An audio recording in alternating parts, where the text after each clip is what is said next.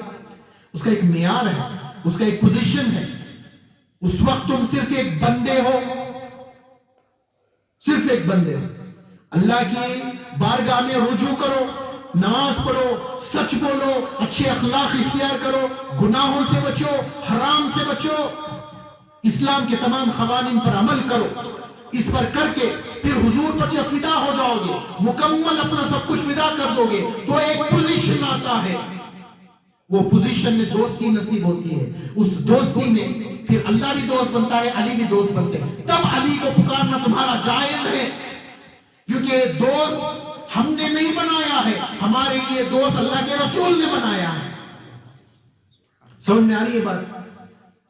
اب بتاؤ نہیں، علی کو اس وقت پکارنا شرک ہو جائے گا، کچھ لوگوں کا عقیدہ ہے نا علی کو اس وقت پکارنا شرک ہو جائے گا، سمجھے؟ اچھا یہ فتویٰ کس نے لگایا بھائی؟ ہمیں جاننا چاہیے نا، کیا قرآن میں کہیں اللہ نے لکھا ہے کہ اللہ کے سوا کسی کو مدد کے لیے پکارنا یہ شرک ہے؟ ایسی آیت نظر آئی ہے کہیں آپ کو؟ یا حضور نے فرمایا ہے کہ اللہ کے سوا کسی کو پکارنا شرک ہے، یہ حدیث میں آیا ہے؟ نہیں، آپ نے کچھ آیتوں کا نچوڑ اپنی طرف سے یہ اخذ کیا ہے۔ کن کن باتوں سے پروف کیا دیتے ہیں کہ کسی کو بھی اللہ کے سوا پکارنا شرک ہے؟ تو ایک آیت پڑھتے ہیں قرآن کی، سمجھے، اللہ کے مد مقابل ہو کر، من دون اللہ ہو، کیا ہو کر؟ اللہ کے مد مقابل جب ہو جاؤ گے تو جان لو تمہارا کوئی نہ دوست ہے جسے تم پکار سکتے ہو، نہ کوئی تمہارا مددگار ہے جسے تم پکار سکتے ہو۔ یہ آیت کس کے لیے آئی؟ کافروں کے لیے۔ اللہ تعالیٰ قرآن میں جب فرماتا ہے، قرآن سب پڑھتے ہیں، مجھے امانت داری سے بتاؤ، یا ایھا الکافرون، اس میں آپ اپنے آپ کو شامل کرتے ہو؟ یہ آیت ہمارے میرے لیے آپ کے لیے ہے، بولیے نا، نہیں نا؟ یا ایھا المنافقون، اس میں آپ کو ڈالتے ہو اپنے آپ کو؟ بولیے نہیں، یہ میرے لیے نہیں ہے، یہ تو کافر کے لیے ہے، یہ تو منافق کے لیے ہے۔ تو پھر یہ آیت مسلمانوں کے لیے کیوں لگائی جبکہ یہ آیت کافروں کے لیے ہے؟ یہ آیت جو آئی، اللہ کے سوا کوئی مددگار اور کوئی دوست نہیں ہے، یہ آیت تو کافروں کے لیے آئی، آپ نے اس کو اٹھا کر مسلمانوں پر کیوں لگایا؟ جبکہ اللہ نے فرمایا ایمان والوں کا دوست اللہ ہے، ایمان والوں کا دوست جبریل ہے، ایمان والوں کا دوست نبی ہے، صالح بندے ایمان والوں کے دوست ہیں، ایک دو تین نہیں، کئی دوست ہیں۔ قرآن کی نص سے جہاں اللہ تعالیٰ دوست بتا رہا ہے اس کا انکار کر رہے ہیں، اور جہاں دوست نہیں بتا رہا ہے اس کو اٹھا کر مسلمانوں کے اوپر فکس کر رہے ہیں۔ یہ گڑبڑ نہیں ہے نا؟ گڑبڑ۔ تو جب اللہ کے مقابلے میں کھڑے ہوں گے تو نہ علی دوست ہے نہ ولی دوست ہے، کوئی تمہاری مدد کو نہیں آئے گا، تمہاری مدد کو صرف ایک آئے گا، بولا کون؟ شیطان۔ شیطان کی طاقت پر عمل کرتے ہیں، جانتے ہیں شیطان کی طاقت پر، علم ہے شیطان کی طاقت کا، وہ ایک سیکنڈ میں یہاں سے وہاں جا سکتا ہے، پتا ہے نا آپ کو؟ مشرق مغرب کہیں پر بھی جا سکتا ہے نہیں جا سکتا؟ ایک سیکنڈ میں انڈیا میں رہ سکتا ہے، دوسری سیکنڈ میں امریکہ پہنچ سکتا ہے۔ کون کس کا عقیدہ ہے کہ نہیں پہنچ سکتا؟ ہاتھ اٹھائے، سچ بتائے، پہنچ سکتا ہے؟ ایک سیکنڈ میں یہاں سے وہاں پہنچ سکتا ہے؟ پہنچ سکتا ہے، بغیر بلائے مدد کو آ جاتا ہے، اسے بلانے کی ضرورت نہیں، ٹائم سے پہلے آ کر نفس کو بولتا ہے یہ کر وہ کر۔ اب نفس کہتا ہے کہ میں یہ گناہ کروں، اب میں یہ گناہ کروں تو اس کو سمجھ میں نہیں آتا کہ میں کیسے یہ گناہ کروں، وہ آ کے مدد کرتا ہے، تو ایسے کرے گا تو یہ گناہ کر پائے گا، ایسے کرے گا تو چوری کر پائے گا، ایسے کرے گا تو کسی کو دھوکہ دے گا۔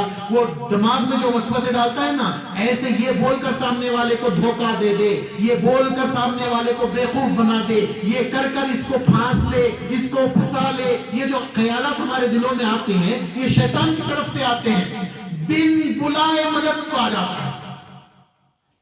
اب شیطان کو معلوم ہے شیطان کچھ اللہ کے خاص بندے ہیں ان سے دور بھاگتا ہے، حدیث سے ثابت ہے۔ ذاکر بندوں سے شیطان دور بھاگتا ہے، عارف بندوں سے شیطان دور بھاگتا ہے۔ حضرت عمر کی وہ ذات تھی کہ جس گلی سے عمر گزرتے اس گلی سے شیطان نہیں گزرتا تھا، اور ذاکرین سے شیطان بہت دور بھاگتا ہے، یہ حدیث ہے، سمجھے بھائی؟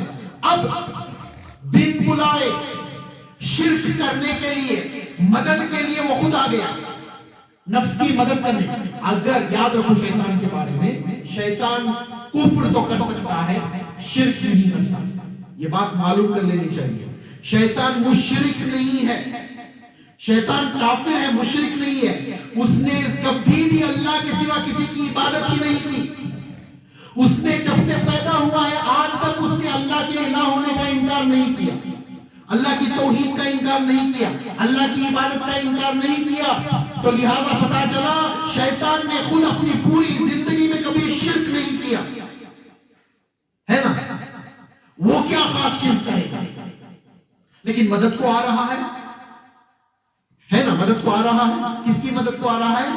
برائی کی مدد کو آ رہا ہے، نفس کی مدد کو آ رہا ہے، نہیں آ رہا ہے۔ اب اس نے سوچا میں تو نفس کی مدد کے لیے آ رہا ہوں، کہیں ایسا نہ ہو یہ شخص جس کی نفس کی مدد کے لیے میں آ رہا ہوں اس کی روح کسی اللہ والے کی مدد طلب نہ کر لے۔ اگر اللہ والا آئے گا تو میں یہاں سے بھاگ جاؤں گا، لہٰذا ایک طریقہ نکالتا ہوں کہ ایک نیا شوشہ بھیجتا ہوں، یہ دین میں ایک عقیدہ پیدا کرتا ہوں کہ اللہ والوں کو مدد کے لیے بلانا شرک ہے، تاکہ شرک کا یہ لگا کر وہاں کی مدد روک دوں، یہاں کی مدد جاری رکھ دوں۔ سمجھے؟ تو نفس کی مدد کرنے کو جو شیطان آتا ہے اس کو قرآن اور حدیث نے شرک نہیں کہا، سمجھے؟ تو شیطان کی طاقت سے بڑھ کر اللہ کے محبوبین کی طاقت، جو اللہ کی بارگاہ کا مردود ہے، اس کے اندر مدد کرنے کی اتنی طاقت اللہ نے دی ہے، تو اپنی بارگاہ کے محبوبین کو کس قدر اللہ تعالیٰ نے طاقت دی ہے۔ اسی لیے جب ہم اس مرحلے سے گزرتے ہیں، محبت کے دائرے میں داخل ہوتے ہیں، محبت کا راستہ طے کرتے ہیں، وہاں شیطان سے بچنے کے لیے ہمیں علی کی ضرورت پڑتی ہے۔ سمجھ میں آ رہی ہے بات؟ تو شیطان کو بھگانا ہو تو علی آئے تو شیطان بھاگ جاتا ہے۔ سمجھ میں آ رہی ہے بات؟ یہ سارے تصورات کا کھیل ہے، کوئی ظاہر نہ آپ کو شیطان نظر آتا ہے، نہ ظاہر آپ کو علی ولی کوئی نظر نہیں آتا، یہ سب اندر کی دنیا ہے، خیالات کی دنیا ہے۔ آپ اس بات سے اچھی طرح سے سمجھو، یا تو اچھا خیال رہے گا ایک وقت میں یا برا خیال رہے گا، دونوں خیال ایک ساتھ نہیں ہو سکتے ہیں، وہ بھلے ہی ایک سیکنڈ کے لیے ہو یا 2 سیکنڈ کے لیے ہو۔ جب برا خیال آیا تو اچھا خیال بھاگ گیا، جب اچھا خیال آیا تو برا خیال بھاگ گیا، ایک ہی وقت میں اچھا اور برا نہیں ہو سکتا۔ سمجھ میں آ رہی ہے بات؟ جب آپ اللہ کے اولیاء سے بے پرواہ ہو جائیں گے، محبت نہیں کریں گے، ان کے خیالات ذہن میں نہیں رہیں گے، تو اس ذہن میں آنے والا صرف شیطان ہوتا ہے۔ سمجھے؟ اور یہ باتیں میں اپنی من گھڑت عقیدے سے نہیں بول رہا ہوں، اس کے پاس قرآن اور حدیث کی ہمارے پاس دلیلوں کے انبار موجود ہیں، قرآن اور حدیث کے انبار موجود ہیں۔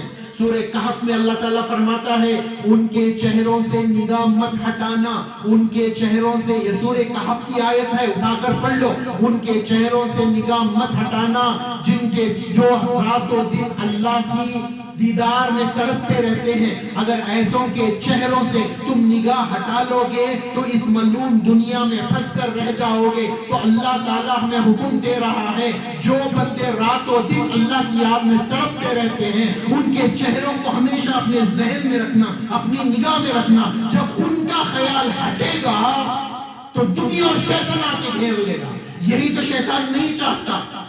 بولے یہ تصور شرک ہے، ان کو مدد کے لیے بلانا شرک ہے، یہ شرک ہے، وہ شرک ہے، شرک کے فتوے لگا کر ساری جگہ اپنے لیے بنانا چاہتا ہے۔ مسلم شریف کی حدیث ہے، حضور نے دعا فرمائی، کس نے دعا فرمائی؟ اللہ کے رسول صلی اللہ علیہ وسلم نے دعا فرمائی، اے اللہ مجھے تو اپنی محبت عطا فرما۔ حضور فرما رہے ہیں، کیا فرما رہے ہیں؟ مجھے تو اپنی محبت عطا فرما، اور جن سے تو محبت کرتا ہے ان کی محبت عطا فرما۔ ایک تو اللہ کی محبت طلب کر رہے ہیں، دوسرا اللہ کے محبوبین کی محبت طلب کر رہے ہیں۔ حضور کو کیا ضرورت ہے محبوبین کی محبت کی؟ حضور کے لیے تو اللہ کافی ہے نا، لیکن حضور ہو کر اللہ اور اس کے محبوبین کی محبت طلب کر رہے ہیں۔ ہمارے لیے تو زیادہ ضروری ہے کہ ہم اللہ کے محبوب سے بھی محبت کریں، اللہ کے کل اولیاء سے بھی محبت کریں۔ کیوں؟ محبت کرتی کیا ہے؟ محبت دل میں جگہ بنا دیتی ہے، محبت ایسی دل میں اترتی ہے کہ غیر کو جگہ نہیں دیتی۔ جس دل میں اللہ کے محبوبین آتے ہیں وہاں شیطان داخل نہیں ہو سکتا، اسی لیے اولیاء اللہ کی محبت ضروری ہے۔ اب اولیاء اللہ کی محبت میں کیا کیا کریں گے؟ محبت کوئی بندہ کرتا ہے تو کیا کرے گا؟ محبت کریں گے تو کیا کرے گا؟ محبت کے کیا کیا طریقے ہیں؟ کوئی بندہ کسی سے محبت کرے گا تو کیا کیا کرتا ہے بتائیے؟ یاد کرتا ہے، ہاں اچھا، ان کی عادتوں کو اپناتا ہے، دوسرا، تیسرا ان کا ذکر کرتا ہے، چوتھا ہاں دیدار کا طالب ہوتا ہے، ملاقات کے لیے جانا چاہتا ہے، ملنا چاہتا ہے۔ جس سے محبت کرتے ہیں ان کے تعلق سے ہم 3 چیزیں تو منیمم کرتے ہیں۔ ایک، ان سے ملنے کی تمنا، ان سے ملاقات، ملنا، ان کو یاد کرنا، ان کے تذکرے کرنا، ٹھیک ہے۔ اور تیسرا لین دین، کچھ نہ کچھ لین دین کرتے ہیں۔ کوئی بھی لین دین ہوتا ہے نا، یہی تو محبت کی نشانی ہے نا۔ اللہ کے سوا کسی سے محبت، کسی کے اور سے محبت کرنا شرک ہے کیا؟ نہیں نا. تو اللہ کے سوا کسی سے محبت کرنا شرک نہیں ہے. صرف اللہ کے سوا کسی کی عبادت نہیں کی جا سکتی، اللہ کے سوا کسی کا سجدہ نہیں کیا جا سکتا، اللہ کے سوا کسی غیر کو اللہ نہیں مانا جا سکتا، یہ شرک ہوگا. محبت میں ایسا نہیں، محبت آپ اللہ سے کرو، اللہ کے رسول سے تو یہ تو لازم فرض ہے. اللہ اور اس کے رسول سے محبت کرنا قطع قرآن کی نص سے ثابت ہے نا.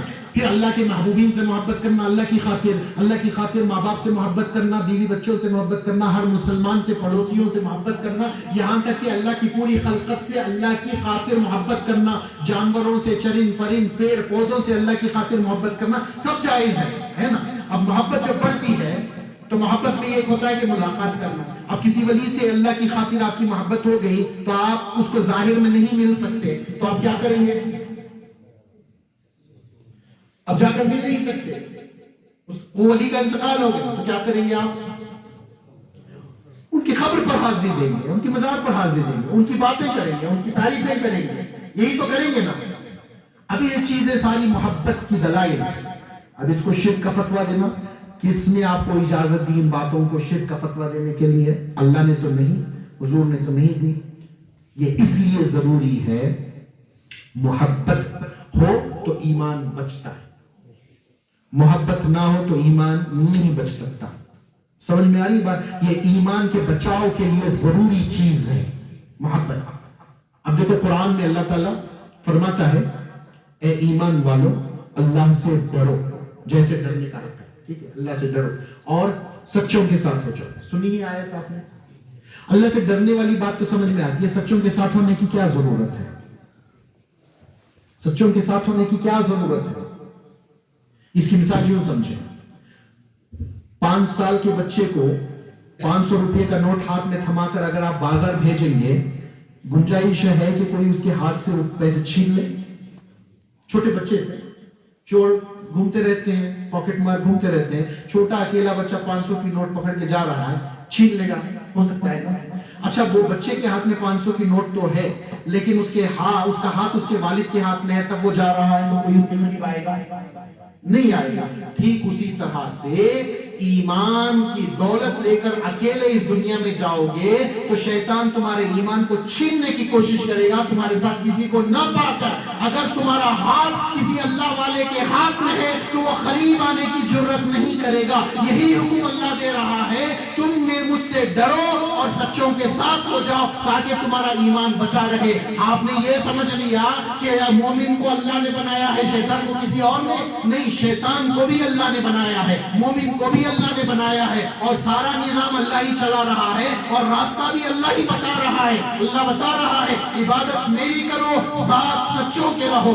عبادت میری کرو، میرے محبوب سے محبت کرو، میرے اولیاء سے محبت کرو. یہ درس اللہ کا دیا ہوا ہے، شیطان نے کنفیوز کر کر اس کو شرک بنا دیا. سمجھ میں آ رہی ہے بات آپ کو؟ یہ کوئی شرک کی بات نہیں ہے. شرک صرف اتنا ہے کہ اللہ کے سوا کسی کو عبادت کے لائق سمجھنا چاہیے. سمجھ میں آ رہی ہے بات؟ تو آپ کیا کرو گے؟ ایمان کے اس میں داخل ہو جاؤ گے. ٹھیک ہے، اب اللہ تعالیٰ آپ کو دوست بنائے گا. اب دوست تو بنا لیا، اب دوستی میں کچھ ضروریات ہوتی ہیں، لوازمات ہوتے ہیں. تو تیسرے درجے میں آپ کو داخل ہونا ہے، وہ مقام احسان ہے نا. احسان تیسرا مقام. نماز ایسے پڑھو جیسے تم اللہ کو دیکھ رہے ہو. یہاں سے روحانیت کا معاملہ شروع ہوتا ہے. سمجھے بات؟ یہ 3rd لیول ہے، اصل لیول ہے، یہ مقصود ہے اللہ پاک. نرسری امپورٹنٹ ہے، لیکن صرف نرسری پڑھنے کے لیے امپورٹنٹ نہیں ہے. نرسری ہم پڑھتے اس لیے ہے تاکہ ہم پرائمری میں جا سکیں. پرائمری صرف پرائمری کے لیے نہیں پڑھتے، ہم اس لیے پڑھتے ہیں تاکہ ہائی اسکول میں جا سکیں، گریجویٹ ہو سکیں. جب یہ ساری پڑھائی ہو تو اس کا کچھ نتیجہ نکلتا ہے نا. تو کوئی صرف نماز پڑھ لے، ٹھیک ہے وہ فرض ہے، لیکن مقصد حاصل نہیں ہوتا. مقصد حاصل کرنے کے لیے آپ کو سارا کچھ کرنا پڑے گا، سارے سبجیکٹس حاصل کرنے پڑیں گے. سمجھ میں آ رہی ہے بات؟ تو اصل مقصد کیا ہے؟ میں نے 12 آپ لوگوں کو پڑھایا ہے. ہمارے بنائے جانے کا اصل مقصد کیا ہے؟ اللہ کی پہچان. اللہ کیا فرماتا ہے؟ میں چھپا ہوا خزانہ تھا، میں نے چاہا کہ میں پہچانا جاؤں تو میں نے خلقت کو پیدا کیا. تو اللہ کو پہچاننا اصل اللہ کا مقصد ہے کہ اس کی مخلوق جو بنی ہے، جو انسان بنے ہیں، وہ اللہ کو پہچانے. سمجھے؟ پہچاننا. پہچان کب ہوتی ہے؟ دوستی کے بعد. پہچان قریب ہونے کے بعد. جاننا اور پہچاننے میں فرق. جاننا، بغیر ملے آپ کسی کو جان سکتے ہیں؟ نہیں جان سکتے. نہیں، بغیر ملے کسی کو جان سکتے ہیں آپ؟ ہاں، آپ آ کر بتائیں گے فلانی سٹی میں فلان شخص رہتا ہے، اس کا نام یہ ہے، اس کا کام یہ ہے، وہ یہ اچھا ہے، یہ برا ہے، وغیرہ وغیرہ. آپ نے پورا ڈسکرپشن دے دیا. آپ نے اس کے بارے میں جانا نہیں جانا؟ بغیر دیکھے جان سکتے ہیں، بغیر دیکھے جان سکتے ہیں، لیکن بغیر ملے پہچان نہیں سکتے. بغیر ملے پہچان نہیں سکتے. تو پہچاننے کے لیے ملنا ضروری، دیکھنا ضروری. سمجھے؟ جب تک آپ دائرہ اسلام، سبجیکٹ اسلام میں تھے، آپ اللہ کو جانتے تھے. جب آپ ایمان کے سبجیکٹ میں آئے، آپ تب بھی اللہ کو جانتے ہیں. جب تک آپ احسان کے درجے میں نہیں آؤ گے، اللہ کو پہچان نہیں سکتے. اور مقصد اللہ کو پہچاننا ہے. جاننے کے لیے تو شیطان بھی جانتا ہے نا، یہودی نصارہ بھی جانتے ہیں، لیکن پہچانتے نہیں ہیں. پہچاننے کے لیے اللہ کا دیدار ضروری ہے. اب آپ کہیں گے اللہ کا دیدار تو یہاں ممکن نہیں. اللہ کا دیدار یہاں ممکن نہیں. آپ بولتے ہو نا؟ سمجھے؟ کون کہتا ہے کہ اللہ کا دیدار یہاں ممکن نہیں؟ ہاتھ اٹھائیں.